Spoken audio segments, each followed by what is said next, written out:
જણાવ્યું કે જે ગતિવાદની જે અભિધારણાઓ છે આપણા કોર્સમાંથી તો રિડ્યુસ કરવામાં આવી છે, પણ એમાંના 2 પોઈન્ટ્સ હું અહીં લખું છું. એ ગતિવાદની અભિધારણાઓ છે, ગતિવાદના નિયમ વિશેની માહિતી આપણને આપવામાં આવી છે. તો આ ગતિવાદના 2 અભિધારણાઓ, એમાંનું એક જેમાં કહેવામાં આવ્યું છે કે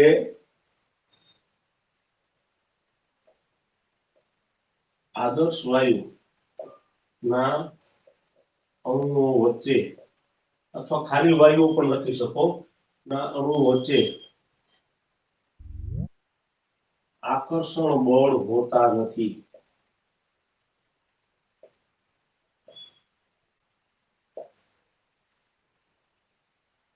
આ એક બાબત કહેવામાં આવી છે ગતિવાદમાં કે આદર્શ વાયુના અણુઓ વચ્ચે આકર્ષણ બળ હોતા નથી. અને બીજું કહેવામાં આવ્યું છે કે આદર્શ વાયુ માટે પાત્રના કુલ કદની સરખામણીએ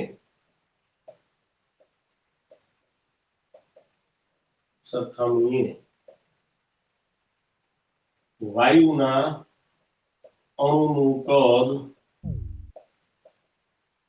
અવગણી શકાય.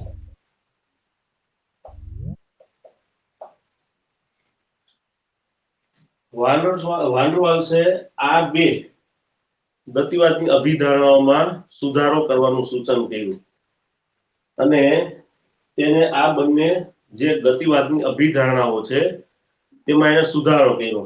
કારણ કે ખરેખર આ શક્ય નથી. જેમ કે કહેવામાં આવ્યું છે કે વાયુના અણુઓ વચ્ચે આકર્ષણ બળ હોતું નથી. હવે આપણને ખબર છે ખરેખર તો આદર્શ વાયુ નથી, બધા વાસ્તવિક વાયુ છે. અને વાસ્તવિક વાયુના અણુઓ વચ્ચે અથવા તો વાયુના અણુઓ વચ્ચે જો આકર્ષણ બળ ન હોય તો વાયુમાંથી પ્રવાહી ક્યારેય બને નહીં. આપણે વાયુનું પ્રવાહીકરણ કરીએ છીએ, બધા વાયુઓ છે આપણે લિક્વિડ ફોર્મમાં મેળવીએ છીએ અને અમુક વાયુનું ઘન સ્વરૂપે મેળવીએ છીએ. બરોબર, કાર્બન ડાયોક્સાઇડ પ્રવાહી સ્વરૂપે મેળવીએ છીએ અને ઘન સ્વરૂપે મેળવીએ છીએ. એ ક્યારે શક્ય બને? તો કે વાયુનું અણુઓ વચ્ચે જો આકર્ષણ બળ ઘટે તો પ્રવાહી બને અને વધે તો ઘન બને. ટૂંકમાં આકર્ષણ બળમાં ફેરફાર થઈ શકે છે. એનો મતલબ કે વાયુના અણુઓ વચ્ચે આકર્ષણ બળ છે, આકર્ષણ બળ અસ્તિત્વ ધરાવે છે. એટલે આ અભિધારણામાં સુધારો કરવો જરૂરી બને. બીજું કે આદર્શ વાયુનું જે અથવા તો વાયુઓનું જે કુલ કદ છે, પાત્રનું કુલ કદ છે, તેમાં વાયુના અણુઓનું કદ અવગણવામાં આવ્યું છે, જે શક્ય નથી. એનો મતલબ એવો થાય કે કદ અને દબાણ સમાન થઈ ગયા. જો આપણે કદને અવગણી નાખીએ તો કદ અને દબાણ સરખા થાય, તો ખરેખર તો કદ અને દબાણના આલેખ સરખાવવા જોઈએ. જે વિચલિત આવે છે, વિચલન પામેલ આવે છે, આપણે જોયું લાસ્ટ લેક્ચરમાં. ટૂંકમાં આ 2 અભિધારણાઓ એવી છે કે જેમાં સુધારો કરવો જોઈએ એવું વાંડરવાલ્સે સૂચન કર્યું અને એને સુધારો કર્યો. કઈ રીતે અને શા માટે? તો આપણે એ જોઈ લઈએ કે પહેલી અભિધારણામાં સુધારો શા માટે કર્યો. હવે આપણને ખબર છે કે આદર્શ વાયુ સમીકરણ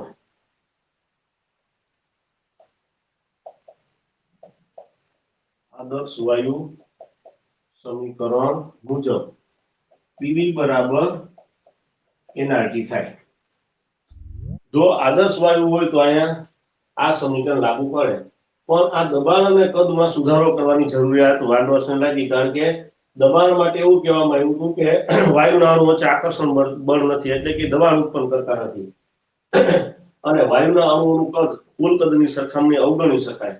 એટલે આ દબાણ અને કદના મૂલ્યોમાં કંઈક ફેરફાર કરવો જરૂરી બને, કંઈક ઉમેરો કરવો જોઈએ એવું વાંડરવાલ્સે દર્શાવ્યું અને પોતે ઉમેરો કર્યો. પહેલી અભિધારણા માટે જોઈએ જો એને શું દર્શાવ્યું કે માની લો કે કોઈ આ પાત્ર છે જેની અંદર વાયુ ભરેલો છે.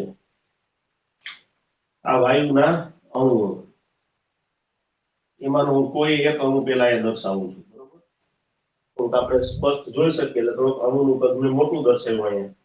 હવે એની આજુબાજુ એ બધી અણુઓ છે, જો બીજા વાયુઓના. હવે આ અણુ છે એ આ જુદા જુદા જે વાયુના અણુઓ છે એના દ્વારા આકર્ષિત થયેલો, કારણ કે એની વચ્ચે વાંડરવાલ્સ પ્રકારનું આકર્ષણ બળ કે કોઈ પણ કુદરતી આકર્ષણ બળ રહેલું હોય છે. આપણે જોયું કે દરેક પદાર્થની અંદર કોઈ ને કોઈ કુદરતી આકર્ષણ બળ હોય. તો હવે આ જે અણુ છે, માની લો કે આ દિશામાં કોઈ આકર્ષણ બળ લાગે છે, કોઈ અણુ એને માની લો કે આ અણુ છે, આ અણુ એને આકર્ષે છે પોતાની તરફ, તો આનાથી વિરુદ્ધ દિશામાં આકર્ષતો કોઈ અણુ પણ અસ્તિત્વ ધરાવતો જ હોય. ટૂંકમાં આ જે અણુ છે એના પર કોઈ એક દિશામાં આકર્ષણ બળ લાગે તો બીજી દિશામાં પણ આકર્ષણ બળ અસ્તિત્વ ધરાવતું જ હોય. એવું દરેક માટે બને. આ દિશામાં હોય આકર્ષણ બળ તો એનાથી વિરુદ્ધ દિશામાં પણ અસ્તિત્વ ધરાવે.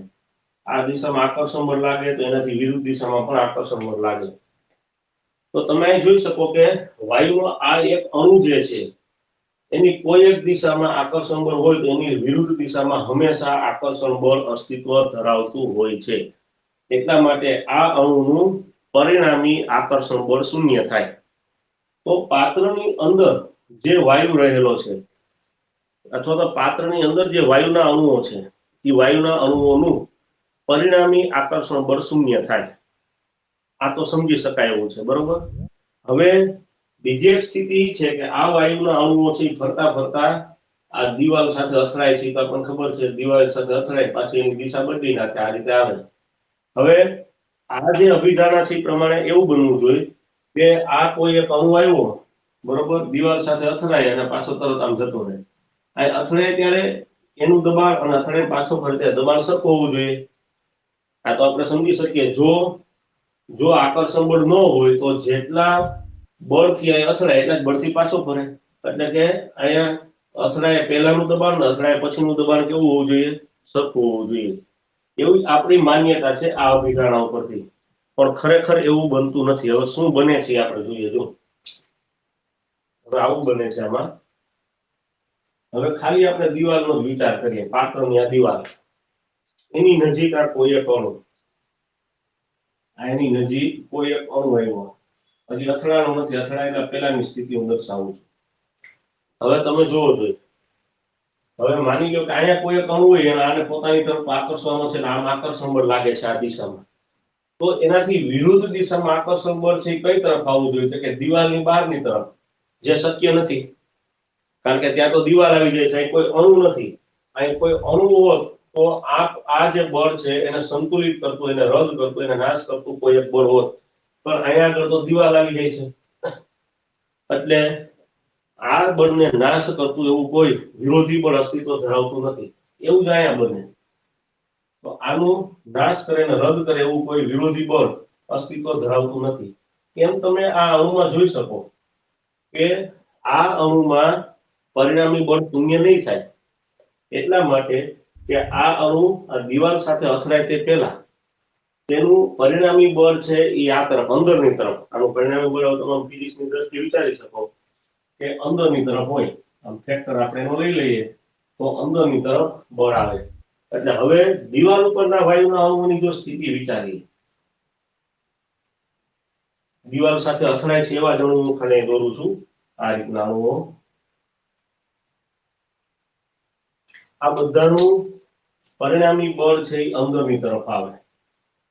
કારણ કે આ બળની વિરુદ્ધ કોઈ બળ અસ્તિત્વ ધરાવતું નથી. એટલા માટે પરિણામી બળ શૂન્ય થશે. તો હવે એનો મતલબ એવો થાય કે આ અણુ છે, આ દિવાલ છે, આ અણુ છે દિવાલ તરફ જઈ રહ્યો છે. આ જે પરિણામી બળ છે એ એને પોતાની તરફ આકર્ષે, અંદરની તરફ આકર્ષે છે. એટલે સ્વાભાવિક છે કે આ અણુ છે એની દિવાલ સાથેની અથડામણમાં અવરોધ ઉત્પન્ન થાય. બરોબર સમજો. આ દિવાલ જે છે એને અણુ ટકરાવા જઈ રહ્યો છે, એ અથડામણ નથી થઈ. અથડામણ પહેલાની વાત છે. આપણે એવું માનતા હતા કે એનો વેગ અથડાયા પહેલા અને અથડાયા પછી સરખો હશે, પણ એવું નથી. જોજો અથડામણ કરવા જઈ રહ્યો છે, પરિણામી બળ એને અંદરની તરફ ખેંચે છે. અણુની ગતિને કારણે દિવાલ તરફ જાય છે, પરિણામે અણુની ગતિ અવરોધાય. એટલે કે આ અણુ ઉપર કંઈક દબાણ ઉત્પન્ન થયું. જો કારણ કે અંદરની તરફ બળ લાગે છે, દબાણમાં ફેરફાર થયો. ખરેખર જે દબાણથી અથડાવો જોઈએ એ દબાણથી અથડાશે નહીં. એ દબાણમાં ખરેખર ઘટાડો થયો. કારણ કે એનું જે દબાણ હતું, જે અથડાવા માટે જે દબાણ એની પાસે પોતાની પાસે હતું, એને વિરુદ્ધમાં કોઈ આકર્ષણ બળ છે એને અવરોધે છે. પરિણામે એના દબાણમાં ઘટાડો થાય. એટલે કે આ અણુ જ્યારે અથડાશે, અહીંયા આ અણુ અથડામણ અનુભવે ત્યારે એનું આ વિરોધી જે આકર્ષણ બળ છે તેના અથડામણમાં અવરોધ ઉત્પન્ન કરશે અને પરિણામે દબાણમાં ઘટાડો થશે. આવું વાન ડર વાલ્સે સૂચવ્યું. અને હકીકત છે આપણે સમજી શકીએ કે આ પરિણામી બળ આ બધાનું તો વિચારી શકો કે પરિણામ અંદરની તરફ છે, અથડામણ પહેલા એના અથડામણની ગતિમાં અવરોધ ઉત્પન્ન થાય અને પરિણામે દબાણમાં બદલાવ આવે છે, દબાણમાં ઘટાડો થાય છે. એટલા માટે આપણે અહીંયા ખરેખર પી લખી શકીએ નહીં. અહીંયા જેટલું દબાણ વધારાનું ઉત્પન્ન થયું છે, અહીંયા જો આકર્ષણ બળ એક પ્રકારનું ઉત્પન્ન થયું, એ દબાણનો આપણે ઉમેરો કરવો જોઈએ. ઉમેરો શા માટે આપણે જોઈએ? જો દાખલા તરીકે અહીંયા એક દબાણ છે આપણું આદર્શ વાયુનું,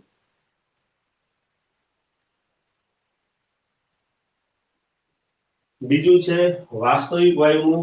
આપણે અત્યારે જે વાત કરી છે વાસ્તવિક વાયુને ધ્યાનમાં રાખીને કરીએ છીએ કે આ વાસ્તવિક વાયુ જો આવી અથડાય તો ખરેખર તો આના ઉપર કોઈ દબાણ ઉત્પન્ન થાય છે.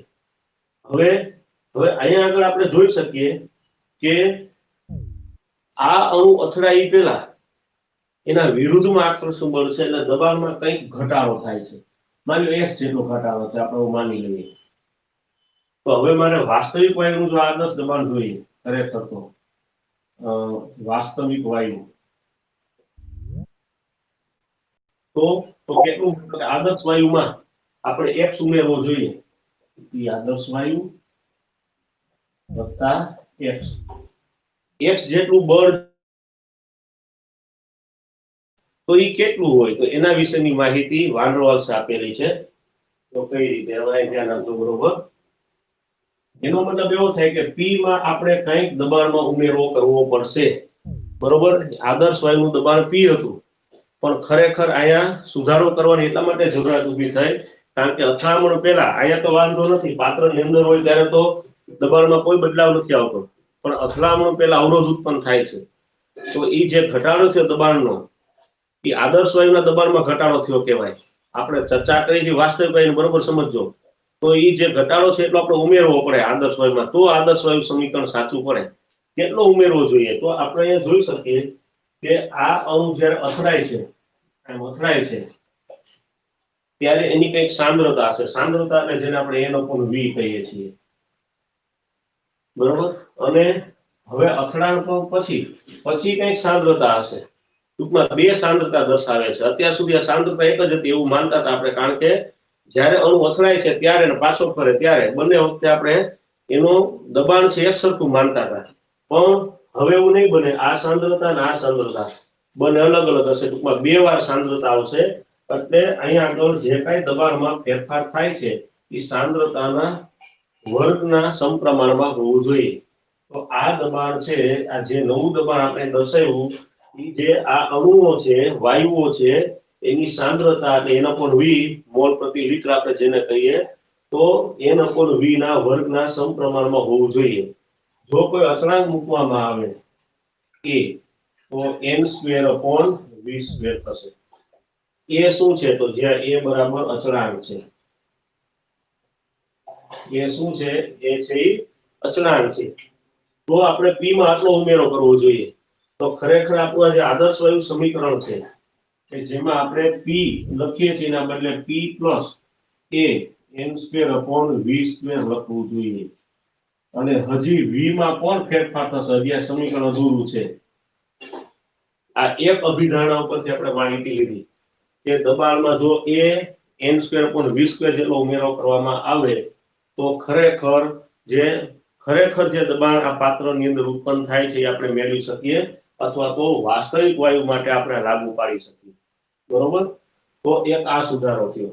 હવે બીજું, આદર્શ વાયુ માટે પાત્રના કુલ કદની સરખામણીએ વાયુના અણુનું કદ અવગણી શકાય છે. હવે આ શું કહેવા માંગે છે? જો આ જે અભિધારણા છે એ પ્રમાણે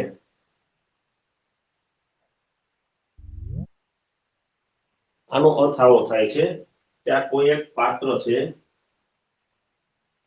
એની અંદર ઘણા બધા વાયુઓ છે. આ વાયુના અણુઓ, આ પાત્રનું કુલ કદ તમે વિચારી શકો, આ કુલ કદ થાય. આપણે આવું વિચારીએ છીએ કે આ કુલ કદ છે. બરોબર, ખરેખર આ અભિધારણા શું દર્શાવે છે? જોજો, આ અભિધારણામાં એવું દર્શાવવામાં આવ્યું છે કે આ વાયુના અણુઓ જે છે એના કદને અવગણી શકાય. જો હું આમ કુલ કદ લઉં, આમે આ ડિઝાઇન વડે જે દર્શાવ્યું, તો એમાં અણુઓનું કદ પણ આવી જાય. એમ નથી. આ અભિધારણા એવું દર્શાવે છે કે વાયુના કુલ કદની સરખામણીએ વાયુના અણુનું કદ અવગણી શકાય. એટલે આપણે આ કદ અવગણી શકીએ. આ કદ અવગણી શકીએ. તો અહીંયા જે કુલ કદ છે, હું આ જેટલું કલર વડે દર્શાવું ને એ કુલ કદ. આ કુલ કદ એટલે આને માનવામાં આવે છે, અણુઓ સિવાયનું. આવું આ અભિધારણા દર્શાવ્યું છે.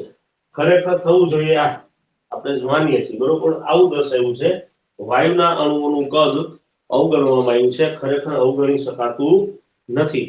શા માટે નથી અવગણી શકાતું? હમણાં મેં તમને સ્પષ્ટતા કરી કે જો કદ અવગણી નાખે તો દબાણ અને કદ સરખા થઈ જાય, તો આલેખ સરખા આવવા જોઈએ, જે શક્ય નથી.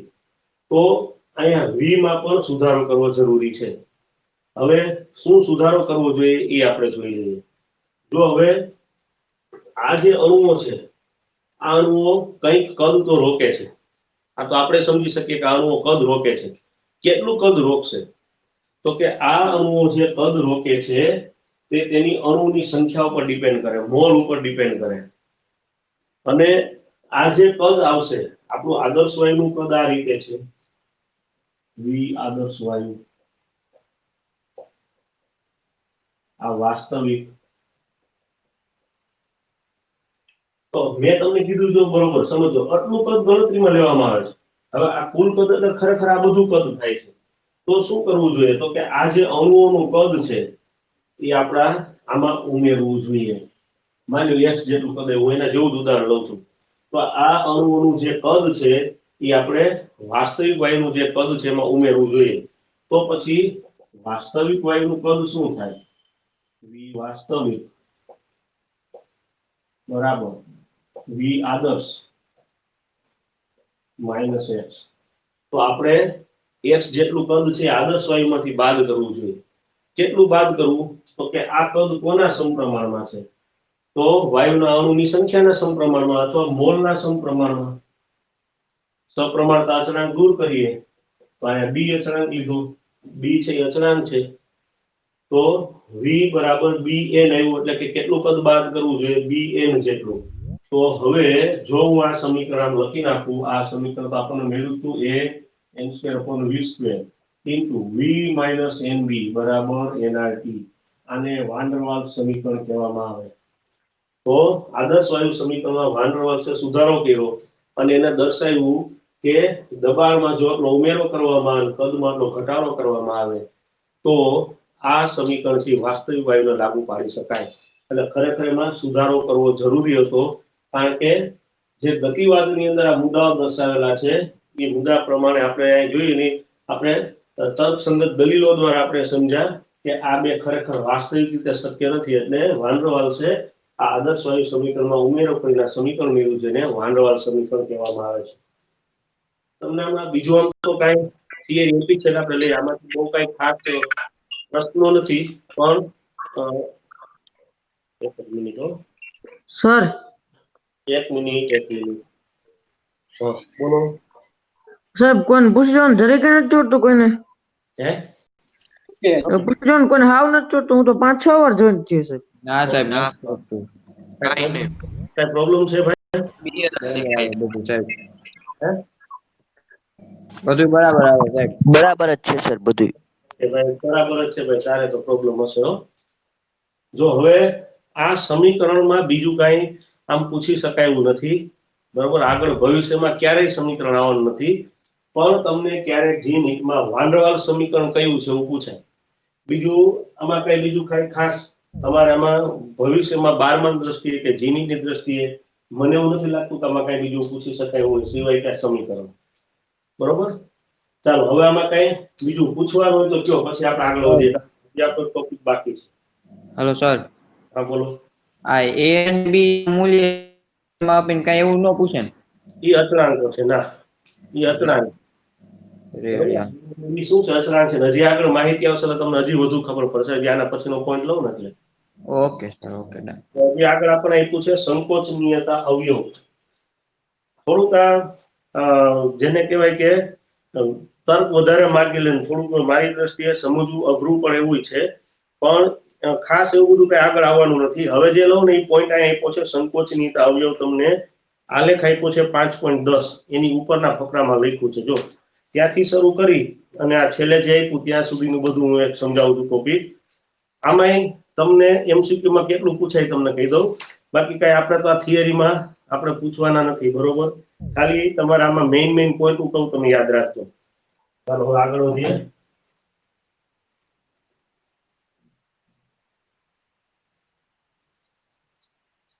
આ સંકોચનીયતા અવયવ શું છે પેલા એ સમજી લઈએ.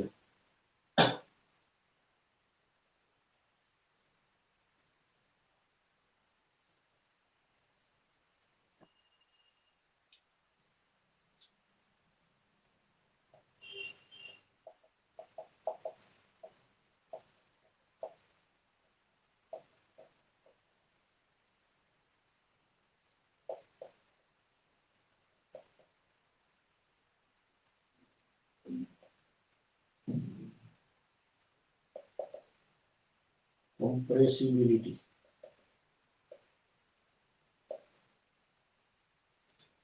એટલે ભેગું કઈ કમ્પ્રેસિબિલિટી. તો એનો અર્થ શું છે? કમ્પ્રેસ એટલે સંકોચન કરવું, એબિલિટી એટલે ક્ષમતા, સંકોચન કરવાની ક્ષમતા. ટૂંકમાં ગુજરાતી એવું થાય સંકોચનીયતા અવયવ. હવે આ શું છે? જો આદર્શ વાયુ સમીકરણ એટલે PV બરાબર nRT. હવે આ nRT ને આપણે PV ના છેદમાં લઈએ તો અહીંયા થઈ જાય PV upon nRT બરાબર 1. આ PV upon nRT જે છે એને સંકોચનીયતા અવયવ વડે દર્શાવવામાં આવે છે જે. તો એનો મતલબ એવો થાય કે આદર્શ વાયુ માટે સંકોચનીયતા અવયવ Z બરાબર 1 થાય. Z બરાબર 1 થાય. તો PV upon nRT ને શું કહેવામાં આવે છે? સંકોચનીયતા અવયવ તરીકે ઓળખવામાં આવે છે. એટલે હવે તમને જો અહીંયા આગળ આલેખ નંબર 5.10 એમાં સંકોચનીયતા અવયવ વિરુદ્ધ દબાણનો આલેખ છે. આલેખ આપણે પછી જોવાનો છે, પણ એમાં Z આપેલી છે. ઈ Z એટલે ખરેખર શું છે? PV upon nRT. Z વિરુદ્ધ P નો આલેખ છે. હવે આદર્શ વાયુનો સંકોચનીયતા અવયવ 1 છે, એટલે જેને આલેખ છે કેવો મળે છે? સીધી રેખામાં. અને વાસ્તવિક વાયુ છે એનો સંકોચનીયતા અવયવ વાસ્તવિક વાયુ માટે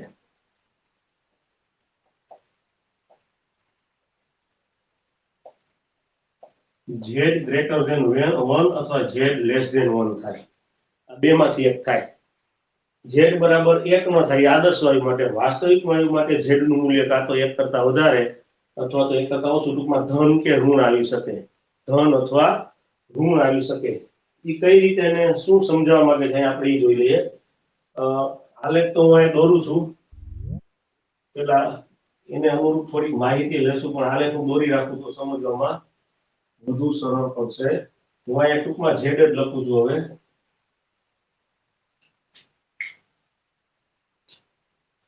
આ છે Z બરાબર 1, બરોબર? ત્યાં સંકોચનીયતા અવયવનું મૂલ્ય 1 છે. પછી બીજા તમને પ્રાયોગિક રીતે મળેલા આલેખો દર્શાવેલા છે, જેમાં H2 નો આલેખ આ રીતે આપ્યો છે, બરોબર? પછી N2 આપણે લાસ્ટ ટાઈમ જોયું તો એનો આલેખ આ રીતે છે. પછી O2 નો આલેખ આપેલો છે. પછી CO અને CH4 હશે, આ CO અને CH4. હવે આમ તો ખરેખર તો મારે જે પાછળ જે છેલ્લું સમીકરણ આવ્યું છે એના ઉપરથી સમજવું વધુ સહેલું પડે, કારણ કે હું જો આ સમીકરણ ડાયરેક્ટ લખું, સમીકરણ તમને આપ્યું છે જો આ રીતે કે P પછી V કરીને વાસ્તવિક લખ્યું છે અને એના બરાબર nRT. P માં કઈ નથી લખ્યું, જો ટેક્સ્ટ બુકમાં જુઓ તમે, બરોબર? હું તમને કહું એની વ્યાખ્યાન હમણાં બધું આવી જશે અને સમજાવું. એટલે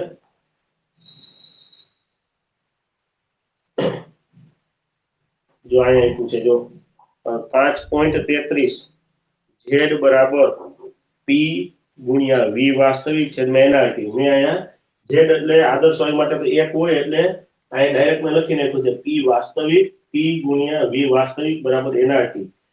આ શા માટે v વાસ્તવિક શા માટે છે? તો પ્રશ્ન આપણને થાય કે અહીંયા આ શા માટે દર્શાવવામાં આવ્યું છે વાસ્તવિક, અને અહીંયા પાછું કાંઈ નથી, એટલે એનો મતલબ કે p આદર્શ છે, v વાસ્તવિક છે. અહીંયા આ વસ્તુ તમારે ખાસ ભેદ જોવાનો છે, કારણ કે બે જગ્યાએ તમે pv બરાબર nrt નહીં લખી શકો. અહીંયા p છે એને ગુણ્યા v છે એ વાસ્તવિક છે. આવું શા માટે કરવામાં આવ્યું છે એ આપણે હમણાં પછી જોઈશું, પણ આ સૂત્ર જે આપ્યું છે આ 5.33 એને બરોબર યાદ રાખજો. આને સમીકરણ નંબર આપણે 1 કહી દઈએ. સમીકરણ નંબર 1. હવે એના પછી આપણે જોઈએ તો આપણે v વાસ્તવિક ની આપણે વાત કરીએ. વાસ્તવિક વાયુ માટેની જો આપણે ચર્ચા કરીએ, સોરી આદર્શ વાયુ માટેની ચર્ચા કરીએ, તો આપણને ખબર છે કે આદર્શ વાયુ સમીકરણ હું અહીં પહેલા લખું છું, જોજો સ્ટેપ ડાયરેક્ટ નથી લખતો. તો આના માટે હું શું લખી શકું? તો કે v બરાબર nrt upon p. આપણે શું લખી શકીએ? nrt upon p. હવે જો આ pv બરાબર nrt, એમાં હું સૂત્રો કરતા બનાવું v ને, તો v બરાબર nrt upon p થાય. આને હું કહી દઉં સમીકરણ નંબર 2. હવે સમીકરણ 1 માં તમે અહીંયા જોઈ શકો, આ જે સમીકરણ 1 છે એમાં v વાસ્તવિક આપ્યું છે, એનો સૂત્રો કરતા બનાવું તો nrt upon p મળે. તો શું મળે છે? nrt upon p મળે છે. તો nrt upon p ની જગ્યાએ મૂલ્ય મૂકું છું. જો હું અહીંયા સૂત્રો કરતા બનાવું, v દેખાશે નહીં ત્યાં, હું પૂછી નાખું.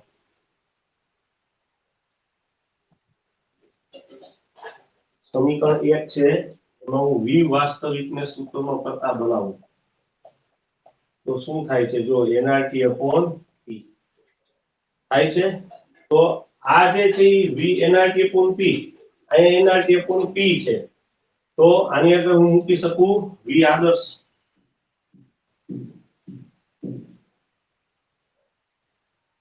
એને હું છેદમાં લઈ જાઉં તો v વાસ્તવિક છેદમાં v આદર્શ બરાબર 1 એટલે કે z.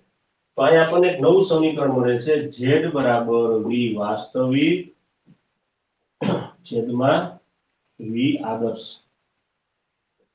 મેં આ સમીકરણ પહેલા એટલા માટે લીધું કે તમને આ ખબર હોય ને તો જ z greater than 1 અને z less than 1 તમે સમજી શકો.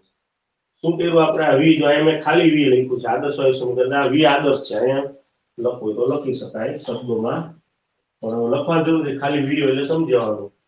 તો nrt upon p ની જગ્યાએ v આદર્શ લઈ લઈએ તો v વાસ્તવિકના છેદમાં v આદર્શ બરાબર 1 એટલે કે z બરાબર 1 થઈ જાય. તો એનો મતલબ એવો થાય કે સંકોચનીયતા અવયવ વાસ્તવિક વાયુના કદ અને આદર્શ વાયુના કદનો ગુણોત્તર છે. હવે ગણિતની દ્રષ્ટિએ તમે બહુ સિમ્પલી સમજી શકો કે v વાસ્તવિકનું મૂલ્ય જો ઊંચું હોય તો z greater than 1 આવે. v વાસ્તવિક છે, હું ટૂંકમાં લખું v આઈડિયલ, માનો 5 લીટર છે, એટલે v આઈડિયલ નહીં, સોરી v રિયલ, અને v આઈડિયલ છે એ માનો 3 લીટર છે, તો 5/3, તો z નું મૂલ્ય 1 કરતા વધારે આવવાનું. એટલે કે જો વાસ્તવિક વાયુ જે છે એનું કદ વધારે હોય અને v આદર્શનું કદ નાનું હોય તો z greater than 1 આવે. આ બધું ભૂસી નાખો, મારે થોડી કાંઈ તમને માહિતી આપવી છે, આને ભૂસી નાખું. ફરીથી જોજો, જો v વાસ્તવિક વધારે હોય, v વાસ્તવિક વધારે હોય અને v આદર્શનું કદ ઓછું હોય તો z greater than 1 આવે. z greater than 1 આવે. અને એનાથી ઉલટું, જો v વાસ્તવિકનું કદ ઓછું, માની લો 3 હોય અને v આદર્શ 5 હોય તો v less than 1 આવે. v વાસ્તવિક ઓછું હોય અને v આદર્શ વધારે હોય તો z less than 1 આવે. જો અહીંયા હવે ખાસ સમજજો, કારણ કે બુકમાં તમને કહી દીધું હોય કે અહીંયા સંકોચન વધારે થાય સંકોચન ઓછું થાય, ખબર કેમ પડે? જો મેં આને અનુરૂપ જ અહીં લખ્યું છે, આને અનુરૂપ અહીં જગ્યા નથી એટલે મેં આ તરફ લખ્યું છે. તમે જોઈ શકો કે આ આલેખ જે છે અહીંયા આગળ z નું મૂલ્ય 1 છે, અહીંયા આગળ z નું મૂલ્ય નીચું છે, બરોબર? આ z છે, જો z આ 0 અહીં માઈનસ, આ વિસ્તાર માઇનસ છે, આ પ્લસ છે, તો જેટલું મૂલ્ય ઋણ આવે છે તમે જોઈ શકો ઋણ વિચલન દર્શાવે છે શરૂઆતમાં ઋણ વિચલન દર્શાવે છે એનો મતલબ z લેસ ધેન 1 એટલે અહીંયા આગળ z લેસ ધેન 1 જોવા મળે છે। હવે z લેસ ધેન 1 છે એનો મતલબ એવો થાય કે સંકોચન વધારે થાય। શા માટે? જો અહીંયા z લેસ ધેન 1 હોય તો કોનું કદ ઓછું છે તો કે વાસ્તવિકનું કદ ઓછું છે એનો મતલબ એવો થાય કે આકર્ષણ વધારે છે। આકર્ષણ વધારે હોય તો જ સંકોચન થાય ને એનો મતલબ કે આંતરાય આકર્ષણ બળ પ્રબળ છે એટલે જ સંકોચન થયું એટલે અહીંયા સંકોચન વધારે થાય છે। બુકમાં આપ્યું છે કે જો z લેસ ધેન 1 હોય તો વાયુ દબનીય હોય છે અથવા વધારે દબનીય છે અથવા વધારે સંકોચનશીલ છે। આવું શા માટે કીધું? એટલા માટે કે અહીંયા આકર્ષણ બળ પ્રબળ છે। શા માટે આકર્ષણ બળ વધારે? કારણ કે વાસ્તવિક વાયુનું કદ ઓછું છે। વાસ્તવિક વાયુનું કદ ઓછું મતલબ કે આકર્ષણ બળ વધારે છે એટલે અહીંયા વાયુ છે એ વધારે દબનીય છે વધારે સંકોચનશીલ છે। સમજ્યા બરોબર? આ બુકમાં શબ્દ લખ્યો z લેસ ધેન 1 હોય તો વાયુ વધારે દબનીય હોય વધારે સંકોચનશીલ હોય। શા માટે? એટલા માટે કે વાસ્તવિક વાયુનું કદ ઓછું છે એનો મતલબ કે આકર્ષણ બળ વધારે છે એટલે એ સંકોચનશીલ છે દબનીય છે। પછી જ્યારે આ વાયુ છે આ પોઈન્ટ જ્યારે આવે અહીંયા ત્યારે z બરાબર 1 થઈ જાય એટલે કે આદર્શ વાયુ તરીકે વર્તે છે માત્ર અતિ ક્ષણ પૂરતું। પછી પાછું જો ધન વિચલન દર્શાવે ત્યારે સંકોચનીયતા અવયવ z બરાબર 1 થઈ જાય છે। જ્યારે વાસ્તવિક વાયુ આદર્શ વાયુ તરીકે વર્તે ત્યારે જે તાપમાન હોય અને જે દબાણ હોય તેને બોઇલ બિંદુ કહેવામાં આવે છે। બોઇલ તાપમાન બોઇલ દબાણે કહી શકાય પણ આને આપણે બોઇલ બિંદુ કહેશું।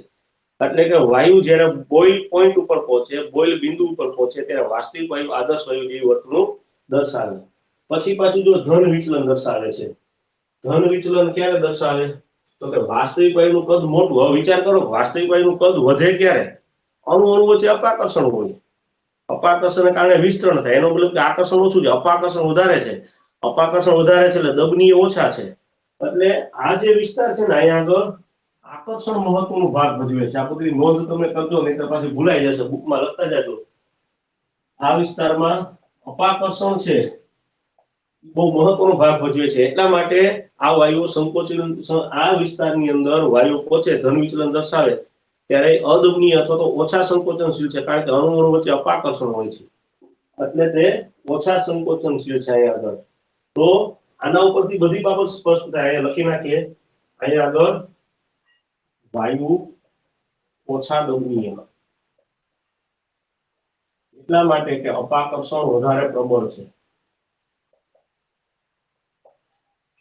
અપાકર્ષણ વધારે પ્રબળ છે એટલા માટે ત્યાં વધારે ઓછા દબનીય છે। તો આ સંકોચનીયતા અવયવ ઉપરથી ખબર પડે જો z લેસ ધેન 1 હોય તો વધારે દબનીય z ગ્રેટર ધેન 1 હોય તો ઓછા દબનીય z બરાબર 1 હોય તો આદર્શ વાયુ। તો અહીંયા આગળ આ સંકોચનીયતા અવયવનું કામ પૂરું થઈ જાય છે। એના પછીના ટોપિક રિડ્યુસ કરવામાં આવ્યા છે પ્રવાહીકરણ પણ એમાં એક મારે ખાલી તમને પોઈન્ટ કહેવાનો છે કે વાયુનું પ્રવાહીકરણ ક્યારે થાય તો આપણે હમણાં અગાઉ જોયું તે રીતે જો હું તમને એક મુદ્દો અંડરલાઈન કરાવી દઉં આમાં પણ પોઈન્ટ એક અંડરલાઈન કરી નાખજો।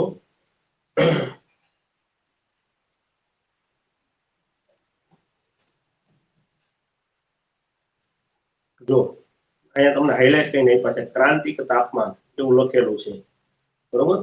ક્રાંતિક તાપમાન એટલું ખાલી યાદ રાખજો ક્રાંતિક તાપમાનથી ઊંચા તાપમાને ક્યારેય વાયુનું પ્રવાહીકરણ શક્ય બને નહીં।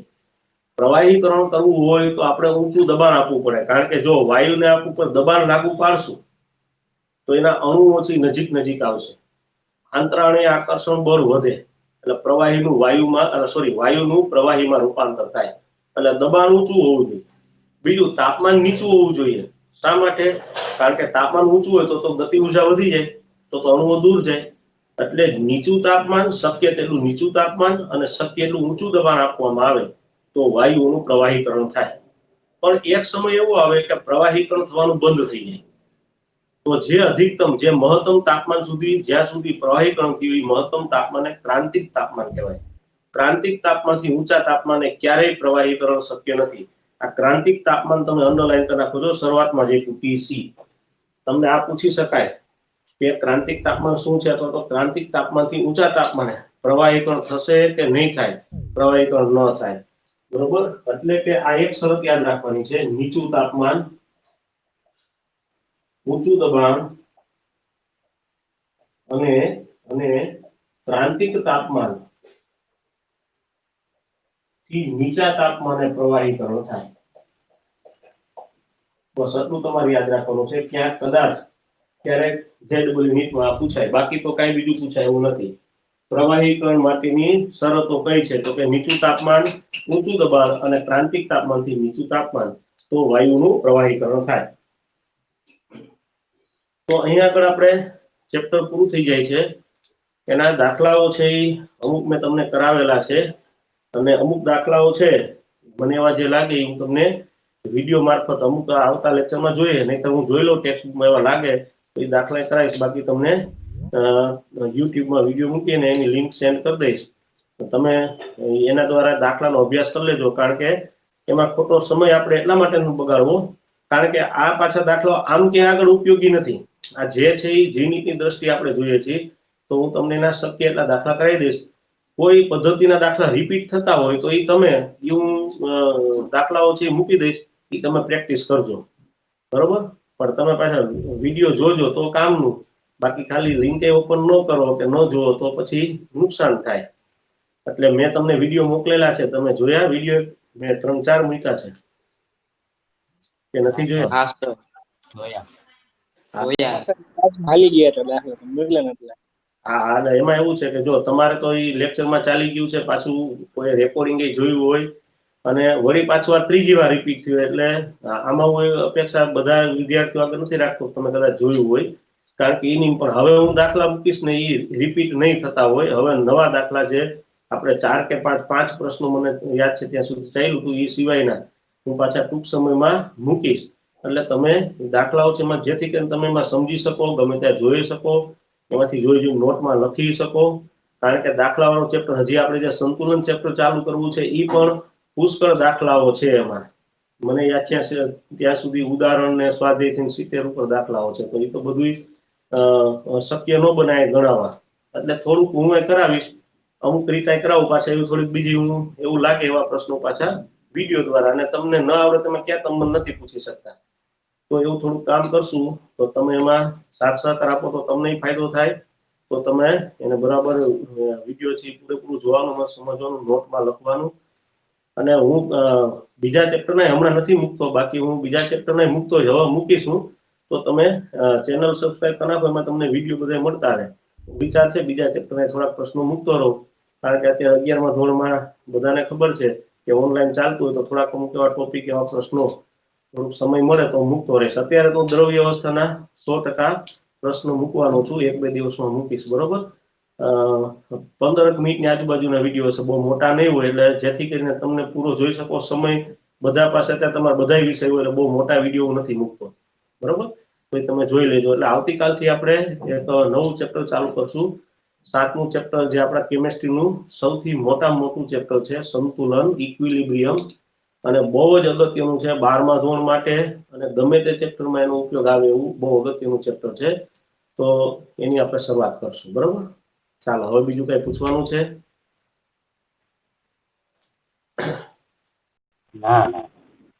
ઓકે, ચાલો તો હવે જો આ તમે થોડું વાંચીને તૈયાર કરી લેજો, ખાસ કરીને બધા પોઈન્ટ અંડરલાઈન કરી નાખો.